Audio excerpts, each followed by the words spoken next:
రామనామం జపం చేయాలి, హనుమాన్ చాలీసా చదవాలి, అనేక రకాల స్తోత్రాలు చదవాలి. 12:30కి స్క్రీన్ ద్వారా మనం దేవాలయ కేంద్రం ఏర్పాటు చేసుకొని ప్రత్యక్ష ప్రసారం చూడాలి. దాని ఏర్పాటులో అనేక మంది ప్రజాప్రతినిధులు, తర్వాత అనేక మంది దేవాలయ కమిటీల వాళ్ళు, ధార్మిక సంస్థల వాళ్ళు పెద్ద ఎత్తున ఏర్పాట్లు ఉన్నారు. కాబట్టి ఆ రోజు ఒక రకంగా మనకు ఒక పెద్ద అన్ని పండుగల కంటే పెద్ద పండుగ మనకు ఒక రకమైనటువంటి పండుగ. బట్ కని విని ఎరగని పండుగ మళ్ళీ మనకు మన జీవితంలో వస్తుందా తెలియదు. అలాంటి ఒక పండుగ రోజున ఉదయమేమో దేవాలయం కేంద్రంగా అది 12:30కి ఎలాగైతే మనము నూతన సంవత్సరాన్ని చెప్పేసి ఆంగ్ల సంవత్సరాన్ని పెద్ద ఎత్తున జరుపుకుంటాం, అంతకంటే ఘనంగా డోలు, భజన, కంజర, ఆ తర్వాత శంఖ, ఆ తర్వాత ఘంటానాదము, ఆ తర్వాత జై బజరంగ్ బలి నినాదాలు, జై శ్రీరామ్ నినాదాలతో మార్మోగాల ఆ దేవాలయాలకి. దాంతోపాటు సాయంత్రం దీపోత్సవం కార్యక్రమం చేసుకోవాలి. 5 దీపాల కన్నా తక్కువ కాకుండా మన ఇంటి గ్రామం లోపల అనేక దీపాలను మనము దీపోత్సవ కార్యక్రమం చేయాలి. ఆ తర్వాత తదనంతరం ఒక 2 రోజుల కాలక్రమం లోపల అందరం కుటుంబ సమేతంగా ఒక దేవాలయాన్ని మనం దర్శనం చేసుకోవాలి. 5 దీపాలు ఎందుకంటే 500 సంవత్సరాల యొక్క చరిత్ర, పోరాటం, ఆ తర్వాత మన పంచ పాండవులు, ఆ తర్వాత పంచభూతాలు, ఆ తర్వాత మనకు మానవిందువులు 5: భూమాత, మాత, గోమాత, మత మందిరము, ధర్మగ్రంథాలు. ఈ 5 మానవ హిందువులు హిందువులకి. ఈ 5 మానవ హిందువులు కాపాడుకోవాలనేటువంటి ఉద్దేశంతో మన ఈశ్వరుని పరిషత్తు ప్రారంభించాం. అంటే దానిలో లక్ష్యంగానే మందిరం పూర్తి చేసుకుంటాం. అంటే భవ్య మందిరం ఒక అంతస్తు గ్రౌండ్ ఫ్లోర్ పూర్తవుతుంది. 32 అడుగులు ఎక్కితే గ్రౌండ్ ఫ్లోర్ వస్తుంది. ఇంకా 3 అంతస్తులు నిర్మాణం చేయాలి.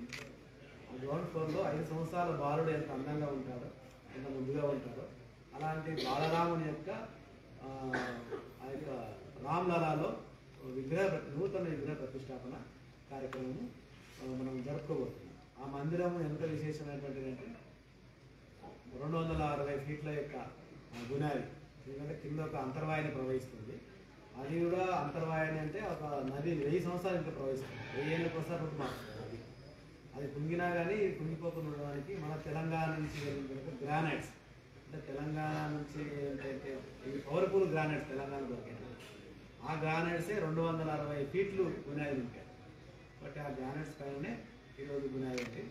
రాడు, సిమెంటు, ఇసుక ఈ 3 లేకుండా నిర్మాణం అవుతున్న ఒక భవ్య మందిరం. బట్టి 392 స్తంభాలు, 44 ద్వారాలతో విశేషమైన మందిరము. బట్ ఈ మందిరం యొక్క ప్రాంగణం లోపల మన అందరం వెళ్ళి మన జీవితాన్ని ధరించుకోవాలి.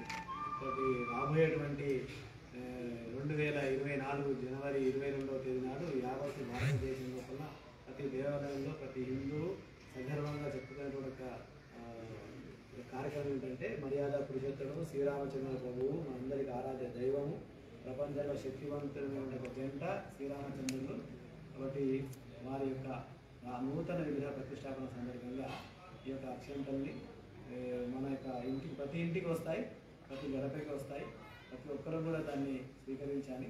ప్రతి ఒక్కరూ కూడా అయోధ్యకు దర్శనం చేసుకోవాలని చెప్పేసి శ్రీరామజన్మ తీర్థక్షేత్ర ట్రస్ట్ ద్వారా అందరికీ ఆహ్వానం అవుతున్నాం. ప్రత్యేకంగా శ్రీ రాకేష్ రెడ్డి గారికి నూతనంగా ఎన్నికైన మొదటిసారిగా ఎమ్మెల్యేగా ఎన్నికై అసెంబ్లీలో అడుగుపెట్టారు. వారి గొంతును ఇక్కడ వినిపించారు.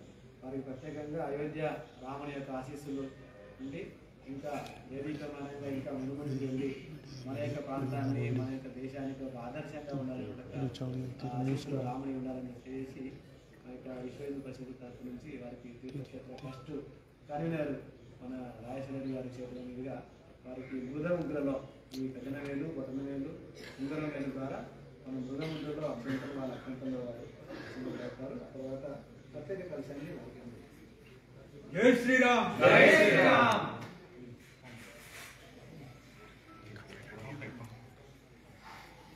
జై శ్రీరామ్, జై శ్రీరామ్. శ్రీరామ రామ రామేతి, శ్రీరామ రామ రామేతి, రమే రామే మనోరమే, సహస్రనామ తత్తుల్యం రామనామ వరాననే.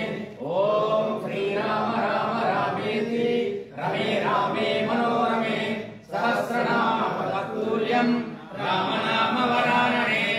ఓం శ్రీరామ రామ రామేతి, రమే రామే మనోరమే, సహస్రనామ తత్తుల్యం రామనామ వరాననే.